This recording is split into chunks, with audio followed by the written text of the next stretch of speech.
Hello बच्चों एवं मेरे प्रिय साथियों, आप सभी का अपने YouTube channel SS coaching centre by Sumit sir में स्वागत है। अच्छा, हम जो आपको संख्या पद्धति का चैप्टर पढ़ा रहे हैं उनमें आज हमने एक महत्वपूर्ण टॉपिक को लिया है जो लगभग पूछे जाने वाले प्रश्न हैं। क्या है? इकाई के अंक पर आधारित प्रश्न। ये इकाई के अंकों पर आधारित प्रश्न होता है। कैसे होते हैं वो प्रश्न हमने भी लिख दिया है यहाँ पे। जैसे लिखा रहेगा 132 की घात 27 के इकाई का अंक क्या होगा, इसके इकाई का अंक क्या होगा, इनके इकाई का अंक क्या होगा, इनके इकाई का अंक क्या होगा। इस पर भी अभी और सवाल हम लेंगे। तो इस टाइप से जो है इकाई के अंक वाले प्रश्न पूछे जाते हैं। अच्छा, इनका कुछ तरीका होता है जो अभी हम आपको समझा रहे हैं, कैसे क्या होता है, कैसे आप सबको ध्यान रखेंगे और सारा आप कर सकते हैं आराम से। कुछ नहीं करना है, आपको कोई एक्स्ट्रा चीजें दिमाग में नहीं रखनी है। जो हम बताएंगे वही आप दिमाग में रखिएगा और आराम से कर लेंगे। अच्छा, उसके बाद हम आपको कुछ शेषफल वाले सवाल भी करवाएंगे, तो आप हमारे साथ लगातार बने रहिएगा। यदि इन दोनों प्रश्नों को सीखना है और यदि हमारे चैनल पर आप नए हैं तो चैनल को सब्सक्राइब कर लें, बेल आइकन को भी प्रेस कर लें, जिससे मेरे द्वारा डाले गए वीडियो का नोटिफिकेशन सबसे पहले आपको मिल सके। अच्छा भैया, अगर हम कुछ अच्छी चीजें आपको बता रहे हैं, कुछ अच्छी चीजें सिखा रहे हैं, तो भैया आधा एक घंटा समय देके आपको देखने में कुछ नहीं जाता, आप अच्छे से सीख जाएंगे। और यदि आप सीख रहे हैं हमारे द्वारा तो हमारे चैनल को भी आप सब्सक्राइब कर सकते हैं। तो इस तरीके से आज की क्लास की हम शुरुआत करते हैं और बहुत आसानी से सीखेंगे। ध्यान से देखिएगा, जाइएगा नहीं। देखिए, इकाई के अंक पर आधारित प्रश्न वो इस टाइप से बनेंगे, हमने बता दिया। अच्छा, इसमें ध्यान क्या देना है भैया? इसमें केवल इकाई के अंकों को ध्यान देना है। जैसे हमने लिख दिया 4, 3, 2, 5, इस पे घात कुछ लगा दिया, कह दिया इसके इकाई का अंक क्या होगा। तो अब आपको केवल भैया इकाई वाला अंक, ये वाला अंक देखना है, बाकी इतना कितना लिखा है इससे कोई वास्ता नहीं। आपको केवल देखना क्या है भैया? इकाई का अंक देखना है। अच्छा, अब इकाई का अंक देखना है, उसमें कैसे क्या करें? तो इकाई के अंक को अगर आप ध्यान दें भैया, तो ये 0 से लेके ऐसे 9 तक होता है, 9 तक होता है। अब अगर हम 0 से 9 तक के सारे कॉन्सेप्ट को समझ लें तो इन सवालों को लगाना कोई कठिन काम नहीं, बहुत आसानी से आप उत्तर देंगे। अच्छा, अब देखते हैं यहां पे पहला बिंदु भैया ध्यान रखना, 0, 1, 5, 6, ये 4 अंक हो गए, क्योंकि भाई 0 से लेकर 9 तक 10 अंक होते हैं। इन 10 अंकों को ही सीखना है आपको। अब 10 अंक में भैया 4 अंक ऐसे निकल गए कि इनकी कोई भी घात हो, इकाई का अंक वही रहता है। जैसे यहां पे हमने एक एग्जांपल लिया 4, 3, 2, 5 की घात 235। अब यहां पे आप कोई भी घात ले लें, यदि इकाई का अंक 5 है तो इसके इकाई का अंक भी 5 होगा। तो यहां पे अगर ऐसे सवाल आ जाए कि 4325 की घात 235 के इकाई का अंक होगा तो भैया 5 होगा। अगर इकाई का अंक 0, 1, 5, 6 है तो इसके इकाई का अंक सेम रहेगा। उसकी घात मन कहे जो कर दें आप, कोई भी घात कर दें। अच्छा, क्यों रहेगा? अब दिमाग में आए क्यों रहेगा, तो हम भी वो तरीका बता दे रहे हैं जिससे आप हमेशा इस चीज को कैलकुलेट कर लेना और आराम से बता सकते हैं।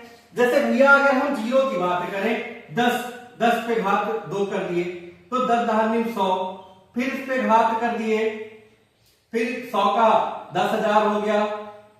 ऐसे करके बढ़ता जाएगा तो भैया इकाई का अंक क्या मिलना है आपको?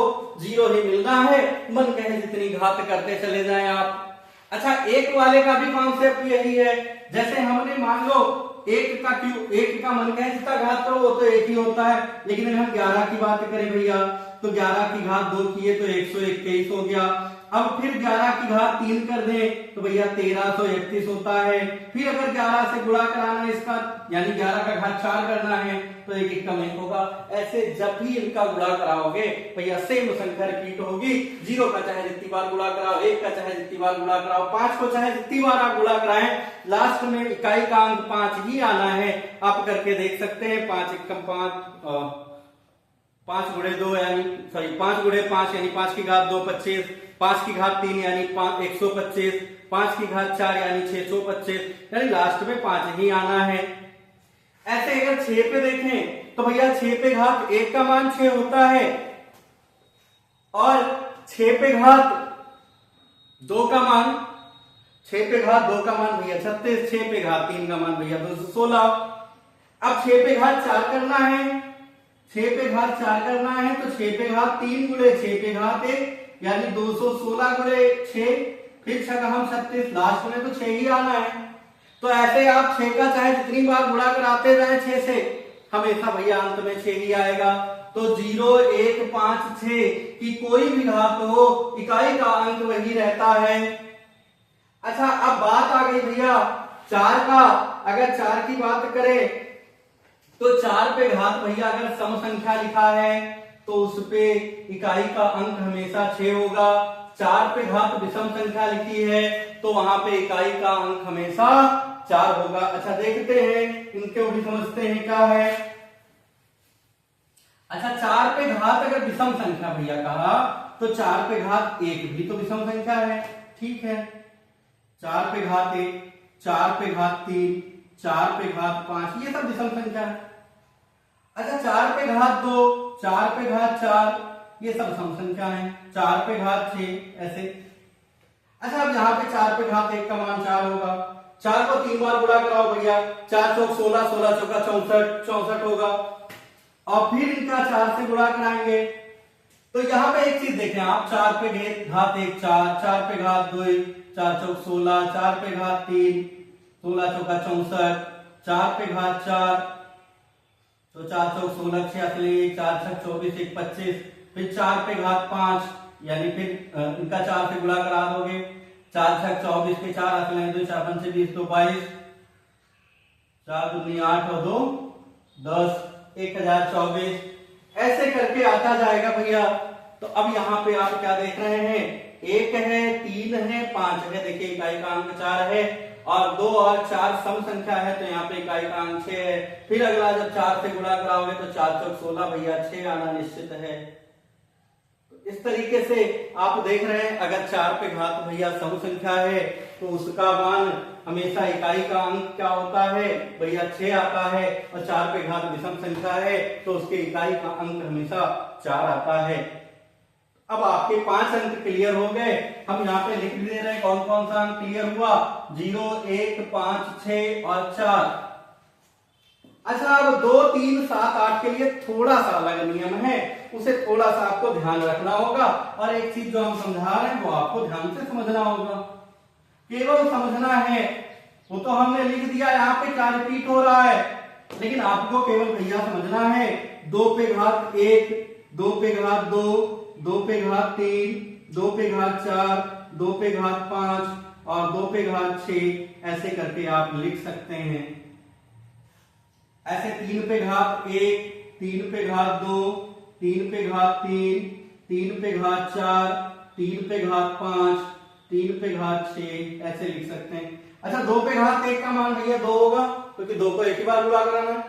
2 पे घात 2 यानी 2 बार गुणा कराना है, 2 दूनी 4, 3 बार गुणा कराना है 8, 4 बार गुणा कराना है भैया 16, 5 बार कराना है 32, 6 बार कराना है 64, फिर अगर 2 पे घात 7 कर दें आप तो 128, 2 पे घात 8 कर दें 256। अच्छा यहाँ पे 3 पे घात 1 3, 9 27 81, फिर 343, फिर 3 त्रिका 9, 3 चौक 12 2 असलेंगे 3 त्रिका 9 1 10, 1029।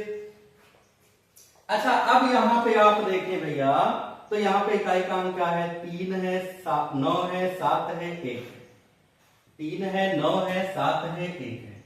अब फिर अगला देखेंगे, फिर 3 है, 9 है, फिर है 7 1, फिर आगे 7 1 ही आएगा। आप ऐसे लगातार मन कहे जितना करें तो 3 9 7 1 रिपीट होगा। अच्छा यहां पे क्या हो रहा है, 2 4 8 6 रिपीट हो रहा है, 2 4 8 6 रिपीट हो रहा है। तो अर्थात 2 के लिए भैया 2 4 8 6 रिपीट हो रहा है, और 3 के लिए अगर बात करें तो 3 9 7 1 रिपीट हो रहा है।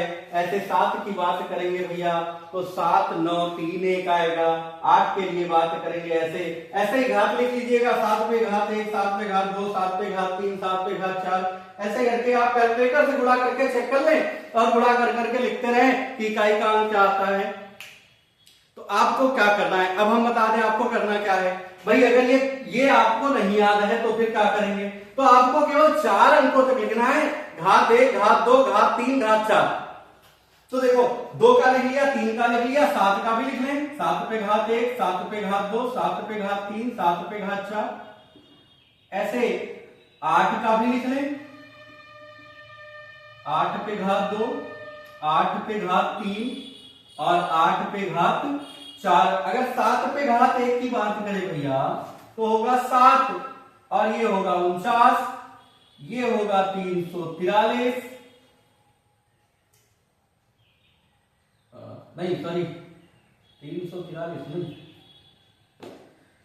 7 9 63 के 3 हसीनाएं 6, 7 चौक 28,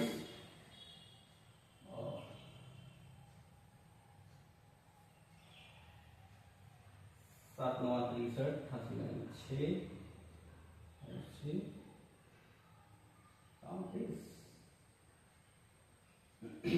हाँ 343। अच्छा यहां मिस हुआ है, 243 होगा भैया। वही तो मुझे कंफ्यूज कर रहा था कि वहां भी 343 है, यहां भी 343 है, ये कैसे संभव है। तो यहां पे भैया 243 होगा, 3 एकम 3, 3 8 24 होगा। तो यहां पे भी कुछ अंतर आएगा, 3 त्रिका 9, 3 चौक 12 को हंसलेंगे, 3 दूनी 6 7 729 होगा। ठीक है। अच्छा फिर अगला 7 से गुणा कराना है, 7 त्रिक 21 के 1 हासिलाएं 2, 7 चौक 28 2 30 के 0 हासिलाएं 3, 7 त्रिक 21 और 3 24, 7 त्रिक 21 हासिलाएं 2, 7 चौक 28 2 30 हासिलाएं 3, 7 त्रिक 21 3 24। ऐसे यहां पे आ जाए, 8 पे घात 1 है भैया तो इसका मान होगा 8, 8 पे घात 2 है 8 टाइम 64, 8 पे घात 3 है तो 832 के 2 हासिलाएं 3, 8 छक 48 और 3 51।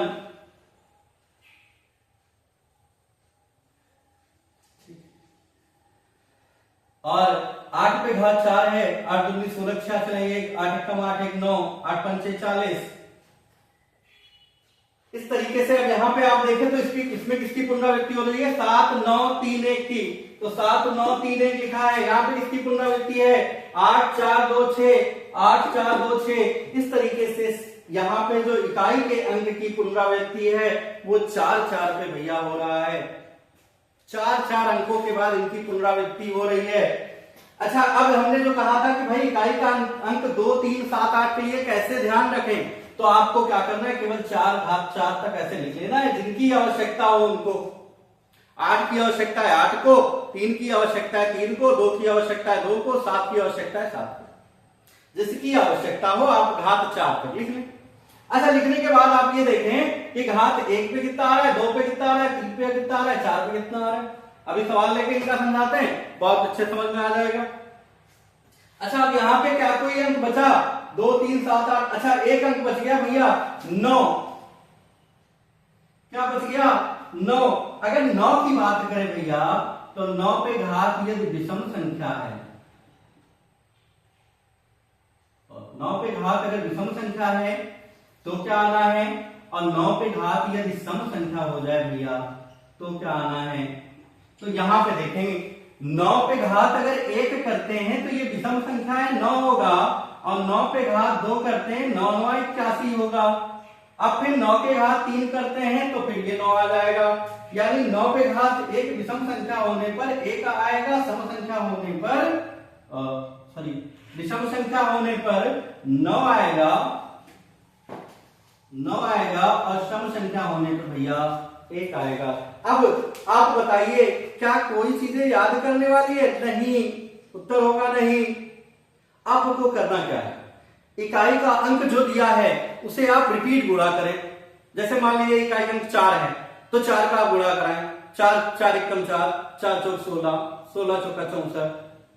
ऐसे आप देखते हैं तो भैया 1 और 3 वाले पे इकाई का अंक 4 आ रहा है, 2 वाले पे 6 आ रहा है, तो यहाँ पे आपका सम संख्या है 4 पे घात तो 6 होगा, 4 पे घात विषम संख्या है तो 4 होगा।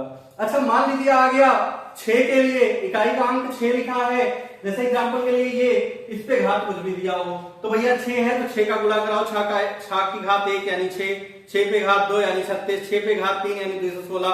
आप देख रहे हैं इकाई का अंक 6 कंटिन्यू आ रहा है, तो यानी इसका इकाई का अंक वही रहना है। तो अब यहाँ पे देखें तो 0 1 5 6 की कोई भी घात हो इकाई का अंक वही रहता है। 4 और 9 में सम विषम के आधार पे है, 2 3 7 8 इन 4 अंकों के लिए 4 अंकों की पुनरावृत्ति हो रही है। तो ये चीजें हैं, आप इन्हें नोट कर लें, फिर हम आपको सवाल की ओर ले चलते हैं जो यहाँ पे प्रश्न दिए गए हैं।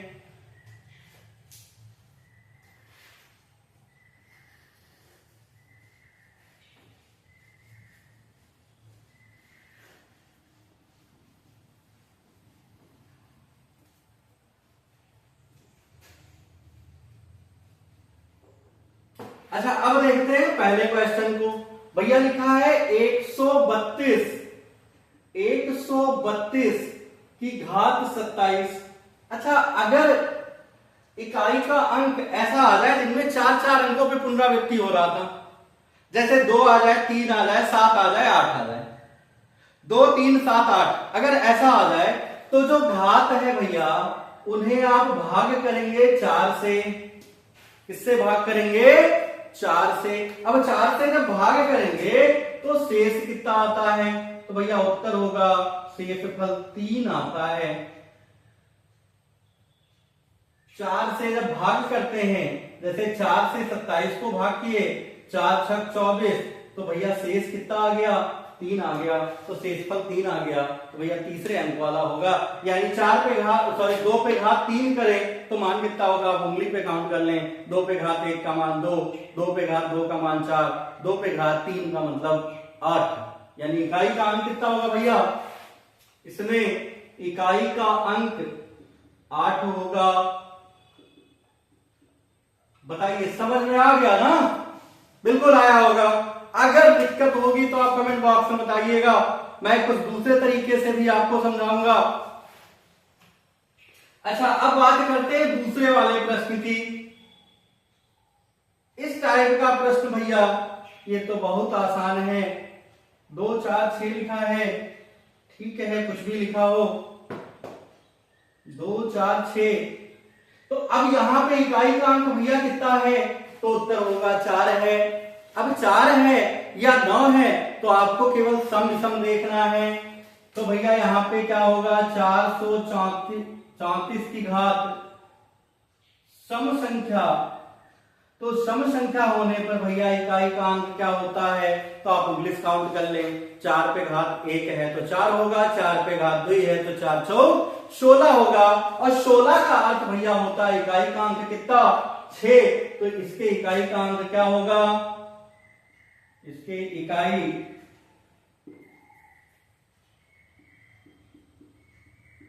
का अंक बराबर 6। तो ये बात हो गई। अच्छा यहां पे अगर विषम संख्या लिखा होता भैया, अगर विषम संख्या लिखा होता तो 4 पे घात 1 का मान 4 होता, यानी इकाई का अंक 4 होता, क्योंकि 4 पे घात 1 विषम संख्या है ना, और 4 पे घात 2 एक सम संख्या है। तो 4 पे घात 2 यानी सम संख्या है, सम संख्या होने पर भैया 4 चौक 16 आ रहा है, इकाई का अंक 6 आ रहा है, तो यहाँ पे इकाई का अंक 6। अच्छा तीसरे प्रश्न की बात करें, 526 की घात 243। अब बहुत सिंपल बात है, अगर भैया अभी हमने बताया 0 हो 1 5 6 इस पे मन कहे जितना घात कर ले, आपकी जो इच्छा हो उतनी घात लिख दें, हम हमेशा सेम वही आंसर लिखेंगे। तो इसमें इकाई का अंक भैया कितना है, 6 है, तो 6 वाले को हमेशा इसमें इकाई का अंक क्या होगा, कि इकाई का अंक ये हमेशा 6 होगा। भैया 443 की घात 125 के इकाई का अंक क्या होगा, तो 443 की घात 125। तो यहां पे आपको भैया क्या देखना है, इकाई का अंक देखना है।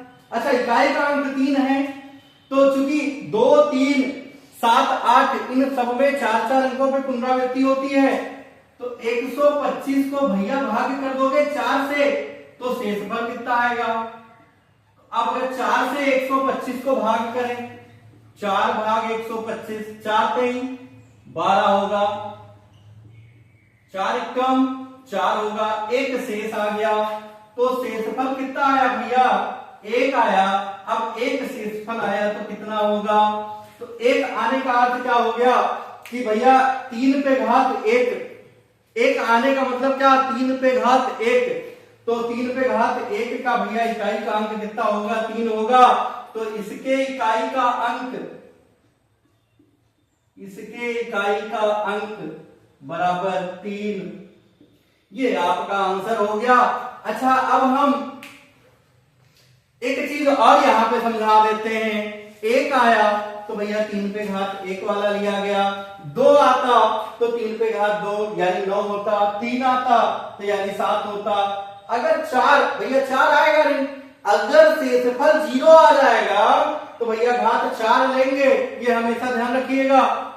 अगर शेषफल 0 आता है तो आपको घात 4 लेना है। इस तरीके से आपके किताबों में या किसी भी प्रकार के प्रैक्टिस सेट में इस टाइप के प्रश्न दिए हो तो आप उन्हें हल करिए, समझिए, यदि कोई दिक्कत है तो बताइएगा। अच्छा एक चीज और हम आपको क्लियर करवा दे रहे हैं कि कुछ सवाल और कैसे पूछे जा सकते हैं, तो यहां से देखते हैं। वो सवाल ऐसे लिखा हो,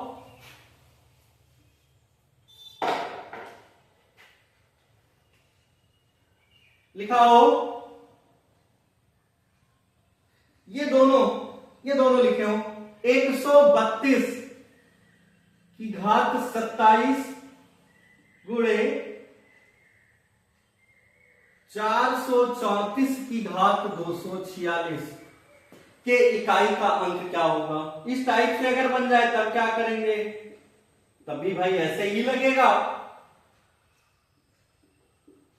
इकाई का अंक क्या होगा, तो यहां पे भैया कैसे लगाना है, तो 132 की घात 27 अलग अलग निकाल लेंगे दोनों का पहले। तो भैया 132 की घात 27 अभी हमने निकाला था कि इकाई का अंक कितना होगा भैया, तो उत्तर होगा 8। 424 की घात 246 के इकाई का अंक, तो अभी यहां पे हमने क्या बताया था भाई, ये सम संख्या है, इकाई का अंक 4 है और उस पे घात सम संख्या है, तो सम संख्या 4 पे घात 2 यानी 4 चौक 16, इकाई का अंक भैया यहाँ 6 होगा। तो इसके इकाई का अंक भैया 8 आया और इसके इकाई का अंक 6 आया। अब इनका गुणा करा दो, तो 8 छक 48, तो यहाँ पे इकाई का अंक क्या होगा भैया, 8 होगा, यानी 132 की घात 27 गुणे 434 की घात 246 के इकाई का अंक भैया 8 होगा। इस तरीके से बहुत प्रकार के सवाल बन सकते हैं, तो आपको देखना क्या है भाई, इसमें क्या किया जा सकता। अच्छा यहाँ पे यदि प्लस लगा देता तो कोई दिक्कत नहीं, यहाँ पे हम गुणा करने के बजाय 8 और 6 जोड़ देते, 14 हो जाता। माइनस लगा देता तो क्या करते भैया, क्या माइनस लगाता तो घटा देते। सिंपल बात है, कोई दिक्कत नहीं है। भाग लगाता भाग कर देते, वैसे भाग नहीं लगाएगा क्योंकि भाग वाला थोड़ा सा पेचीदा होता है, वो दूसरे तरीके से लगेगा, फिर वो इस यहां ऐसे नहीं लगने वाला। कॉन्सेप्ट पे जाएंगे उसके। तो गुणा कह दे, जोड़ लगा दे, घटाव लगा दे, सिंपल बात है, आराम से हम बता सकते हैं कितना होगा। तो ये सारी चीजें हैं। अच्छा, इस टाइप के सवाल आप लगाएं, कोई दिक्कत होगा कमेंट बॉक्स में जरूर बताइएगा। अब हम चलते हैं प्रश्नों की कुछ और श्रृंखला लेकर। अच्छा, इकाई के अंक वाले में एक प्रश्न और हमने लिया है अभी। अगर यहाँ पे योग और अंतर दोनों एक साथ आ जाए, ऐसे पूछ ले 164 की घात 169, 333 की घात 337, 727 की घात 726 के इकाई का अंक क्या होगा, यानी इन्हें जोड़ना है और फिर इनके साथ घटाना है। भैया सिंपल बात है, आपको कहाँ ध्यान देना है, केवल इकाई के अंक पे ध्यान देना है। तो इकाई का अंक 4 है। अच्छा, इकाई का अंक 4 है और इसकी घात क्या है भैया, विषम संख्या है। विषम संख्या है तो फिर इकाई का अंक क्या होता है, तो भैया 4 पे घात 1 यानी 4 होगा, 4 पे घात 3 यानी 64 होगा। तो 4 होना है, तो इसके इकाई का अंक भैया कितना होगा, तो आप कहेंगे 4 होगा। अब दूसरा आता है, अब 333 यानी यहां इकाई का अंक कितना है, तो कहेंगे 3 है। अब भैया 2, 3, 7, 8 इन 4 अंकों को याद रखना। यहाँ पे आपको 4 से इनकी घात को भाग करना होगा। तो भैया 327 में 337 में भाग कर दो भैया 4 का, 4 8 32, 1 और 7 17 यानी शेषफल भैया 1 आएगा। शेषफल 1 आना है। 4 9 36, 1 7 17, 4 4 16, 1 बच जाएगा, भाग करके देख सकते हैं। अच्छा, 1 शेष आया तो 3 पे घात 1, तो 3 पे घात 1 का मान भैया 3 होता है, यानी यहाँ पे इकाई का अंक 3 होगा। माइनस 727 पे घात कितना है भैया, 726 बटे 4, क्योंकि ये पुनरावृत्ति वाला है, 4 4 इनकी पुनरावृत्ति। 2 3 7 8 आए तो आप उनके घातों को 4 से भाग कर दें। तो यहाँ पे 4 से भाग करेंगे, 4 एकम 4, 3 और 2 32, 4 और 32 कट गया पूरा पूरा, 4 एकम 4 भैया यहाँ पे शेषफल आएगा 2। तो यहाँ शेषफल 2 आना है। तो 2 आने का मतलब क्या होगा भैया, 7 पे घात 2, तो 7 पे घात 2 का मतलब 7 7 49 होगा, यानी इकाई का अंक यहाँ पे 9 होना है। इस तरीके से पहले क्या करें, इन तीनों का अलग अलग इकाई का अंक निकालिए। इनके इकाई का अंक 4 आ गया, प्लस लगा दो, इनके इकाई का अंक 3 आ गया, प्लस माइनस लगा दो, इनके इकाई का अंक 9 आ गया। अच्छा, अब देखेंगे, अब थोड़ा सा यहाँ एक चीज को समझ लेंगे, इसीलिए हमने इस प्रश्न को लिया था। अब इन्हें जोड़ना है तो 7 माइनस 9, अब 7 में से 9 कैसे घटाओगे, तो भैया यहाँ पे चिन्हों का नियम न लगा देना, गलत तो हो जाएगा। यदि आपने कहा नहीं 9 में से 7 घटा दो, -2 लिख दो, गलत। यहाँ पे आप एक हासिल ले लेंगे, क्यों, क्योंकि भैया ये इकाई का अंक है, इसके पहले बहुत सारे अंक पड़े हैं हासिल लेने के लिए। तो ये 10 हासिल हो जाएगा, तो भैया ये हो जाएगा 17, 17 में से 9 घटाओगे आ जाएगा भैया 8। तो इसके इकाई का अंक क्या होगा, तो उत्तर होगा भैया 8। बात तो समझ में आ गई। यहाँ पे हासिल लेने वाली बात, 4 और 3 7 होगा, 7 में से 9 नहीं घट रहा, तो नहीं घट रहा तो क्या करेंगे, उधार ले लेंगे। जैसे समझेंगे बात को, जैसे हमने लिखा 4 3 2 5, यहाँ पे 7 लिखा है ना, इन दोनों के इकाई का अंक 7 है, और इन दोनों इसके दहाई इकाई का अंक 9 है, 9 लिखा है, 3 2 4 5 जो भी है। अब ऐसे घटाना है तो भैया 7 में एक हासिल ले लेते हैं यहाँ से, तो ये 17 हो जाता है, 17 में से 9 घटाओगे 8। इस तरीके से यहाँ पे हासिल ले लेना है आपको। जब भी ये घटाने के लिए कम पड़ जाए तो आप हासिल ले लेंगे, ये ना हो कि प्लस माइनस घटा दें, ऐसा नहीं करना है बच्चा। ये हो गई बात। अच्छा, अब हम आगे चलते हैं, इस सवाल को आप नोट भी कर सकते हैं। अब इसी टाइप के बहुत सारे सवाल होंगे, एक एक करके मैं सवालों का संग्रह जब पढ़ाऊंगा, जब सवालों का एकदम समूह लेके चलूंगा, तब मैं आपको बताऊंगा। वहां पे वो क्लास होगी भाई, मैराथन क्लास हुआ करेगी, उसमें बहुत सारे सवाल लिए जाएंगे, 50-50 100 सवाल लिए जाएंगे, तो वहां पे हम बताएंगे। लेकिन फिलहाल यहाँ पे ऐसा अभी 4 सवाल बता दिया गया, बाकी आप प्रैक्टिस करें। अच्छा, अब हम आते हैं, हमने कहा था हम शेषफल भी पढ़ेंगे, तो शेषफल पढ़ने के लिए भैया क्या है, भाग करना आना चाहिए। तो भाग अगर हम करते हैं तो यहाँ पे भाज्य भाजक भागफल और शेषफल को पढ़ते हैं। तो जैसे एग्जांपल के लिए अगर हम मान लीजिए कोई भाग करते हैं, 12 से भाग कर रहे हैं 110 को, 12 8 96, 12 9 108, ये 2 हो गया। तो भैया ये तो कहलाता है शेषफल, ये कहलाता है भाजक, ये कहलाता है भाज्य, ये कहलाता है भागफल। भाई हमने यहाँ पे लिखा है, भाई उसी चीज को लिखा है, जिससे भाग करते हैं उसे भाजक कहते हैं, तो भाजक हमने यहाँ लिखा, जिसको भाग करते हैं वो भाज्य कहलाता है, जो भागफल आता है वो यहाँ होता है। और शेषफल से सब लोग परिचित हैं, बार बार शेषफल शेषफल कहा जाता है। तो इस तरीके से ये होता है। तो भाज्य बराबर भाजक गुणे भागफल प्लस शेषफल, अर्थात अभी देखें इसे तो 110 बराबर कितना होगा भैया, ये भाज्य हो गया। भाजक कितना है 12 है, भागफल कितना है तो कहेंगे 9 है, शेषफल कितना है +2, 12 ना भैया 108 +2 अर्थात 110, और 110 दोनों बराबर हो गया। तो इस तरीके से भाज्य बराबर भाजक गुणे भागफल प्लस शेषफल होता है। अच्छा, अब इस पे हम कुछ सवाल को लेते हैं, 1-2 सवाल। जैसे मान लीजिए लिखा है 4610 में 4610 में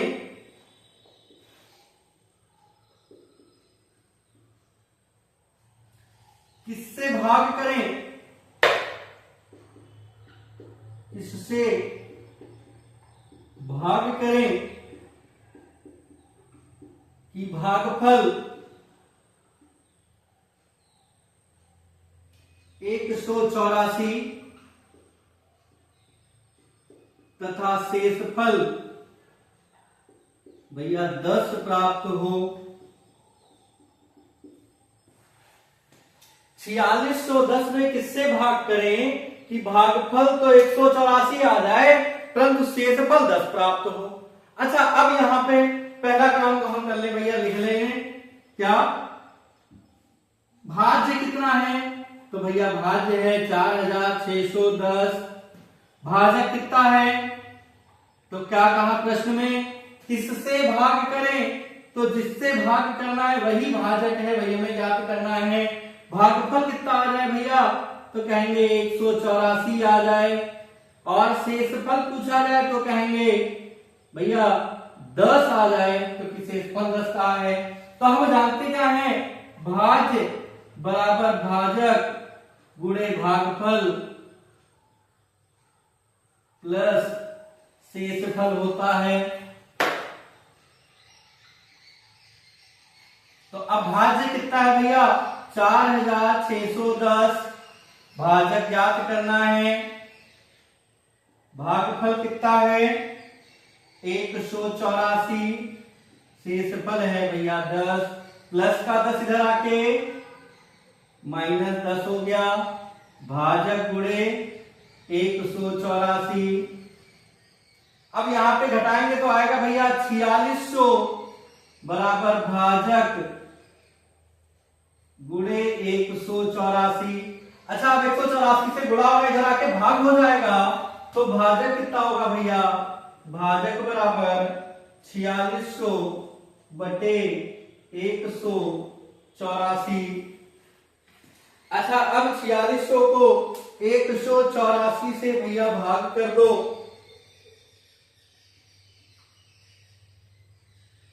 4600। अच्छा, भाग कैसे करें, तो यहां पे आपको 3 अंक का भाग नहीं पढ़ना, आपको 2 अंक का भाग पढ़ना है। यहाँ पे 1 अंक इकाई वाला हटा दो, 18 बचा, 18 का पढ़ा, यहाँ पे 2 अंकों तक पढ़े, कितनी बार पढ़ सकते हैं भैया, 18 23 54 ज्यादा हो जाएगा, 2 बार पढ़ेंगे, तो 2 बार पढ़ लो, 2 चौक 8, 2 8 16 86 नहीं, 1 2 1 कम 2 1 3, 10 में से 8 घटाओगे 2 आ गया, 15 में से 6 घटाओगे 9 आ जाएगा, ये कैंसिल हो गया। अब फिर यहाँ पे इकाई अंक यहाँ रोक दो, इकाई अंक यहाँ रोक दो, 18 का पहाड़ा पढ़ो भाई, 92 से ज्यादा ना हो तो 18 पंचे 90, 5 बार पढ़ लिया गया, 520 के 0 हाथ लाइन 2, 5 40 तो 42 के 2 हाथ लाइन 4, 5 कम 5 4 9, पूरा पूरा कट गया भैया, कितना आ गया 25 आ गया। तो तो यहाँ पे भाजक कितना होगा, 25 होगा। इस तरीके से ये सवाल लगा सकते हैं।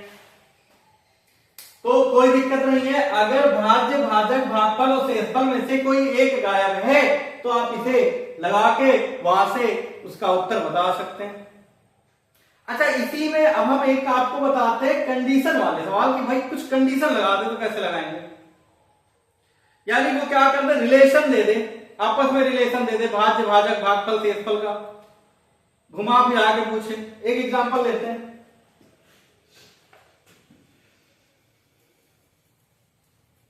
इन्हें आप नोट कर लीजिएगा।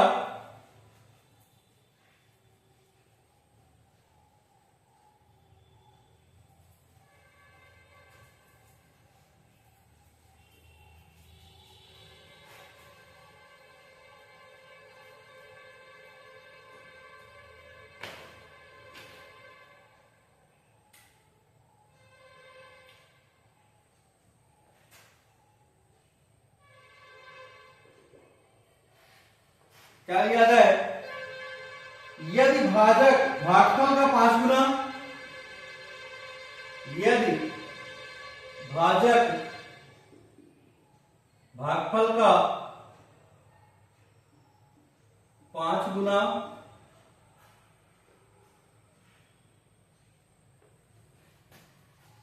तथा शेषफल का 3 गुना हो और शेषफल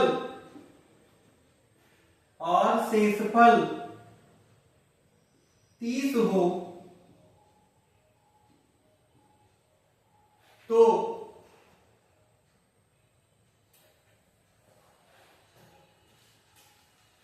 भाज्य बताइए, या कुछ भी पूछ ले, भाजक बताइए या भागफल,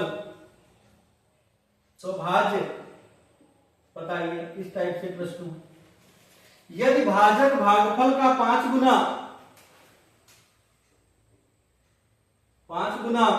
तथा शेषफल का 3 गुना हो और शेषफल 30 हो तो भाज्य बताना है आपको। तो फिर कैसे लगाएंगे, देखते हैं आप। तो क्या कहा आगे, भाजक भागफल का 5 गुना, तो भाजक बराबर भागफल गुणे 5, ठीक है, तथा शेषफल का 3 गुना है, यानी भाजक ही शेषफल का भी 3 गुना है। अब क्या कहा, और शेषफल 30 हो, तो भैया शेषफल 30 हो, 30 गुणे 3, तो भाजक कितना हो गया, 30 3 90, तो भाजक आ गया भैया 90। अभी भाजक का मान समीकरण 1 में रखने पर, भाजक का मान समीकरण 1 में रखने पर, तो जब समीकरण 1 में रखते हैं भैया तो भाजक हो गया 90 बराबर भागफल गुणे 5, तो गुणा 5 इधर आके भाग हो जाएगा, तो भैया भागफल हो गया कितना, तो भागफल हो गया 18, क्योंकि 5 से 90 को भाग करेंगे तो 18 आएगा, तो भागफल हो गया 18, भाजक हो गया 90 और शेषफल है 30, ये तीनों पता हो गया। तो भाज्य बराबर भाजक गुणे भागफल प्लस शेषफल, भाज्य बराबर भाजक गुणे भागफल प्लस शेषफल। तो अब यहां पे देखते हैं भाजक कितना है भैया, तो भाजक है 90, भागफल कितना है, तो भागफल है 18 प्लस शेषफल कितना है, तो 30, 9 8 72 के 2 हासिल 7, 9 एकम 9 7 16 प्लस 30 यानी 1650 हो गया भैया। इस तरीके से यहाँ पे भाज्य जो आया वो आया कितना, 1650 आंसर हो गया। इस तरीके से आप यदि कंडीशन वाले प्रश्न मिल रहे हैं, कुछ रिलेशन दे दिया एक दूसरे से, तो ऐसे लगा लेंगे। अच्छा, अब इसी में हम एक और कंडीशन आपको बता दें भैया, यदि भाग को भाग करने कह दे, जैसे एग्जांपल के लिए समझते हैं, यहां से इसे नोट कर लेंगे।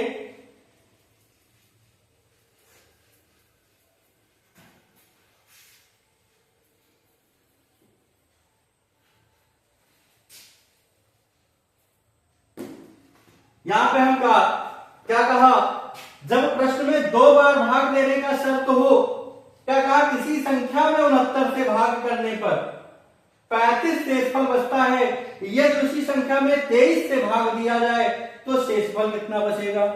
हम एक एग्जांपल लेते हैं, यदि हम किसी संख्या में भैया 72 से भाग करते हैं, मान लिया 72 से हम किसी संख्या में भाग करते हैं, तो यहां पे भागफल से कोई मतलब नहीं, लेकिन शेषफल भैया जो आता है वो आता है कितना, मान लीजिए आ रहा है 35, मान लीजिए आ रहा है 35।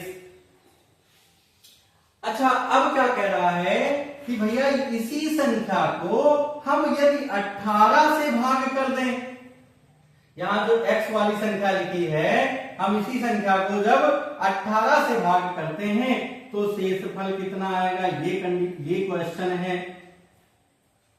समझेंगे बात को फिर से। यहां पे 2 बार भाग करने कहा गया, 72 से हम किसी संख्या को भाग करते हैं एग्जाम्पल के लिए, तो शेषफल भैया 35 आता है।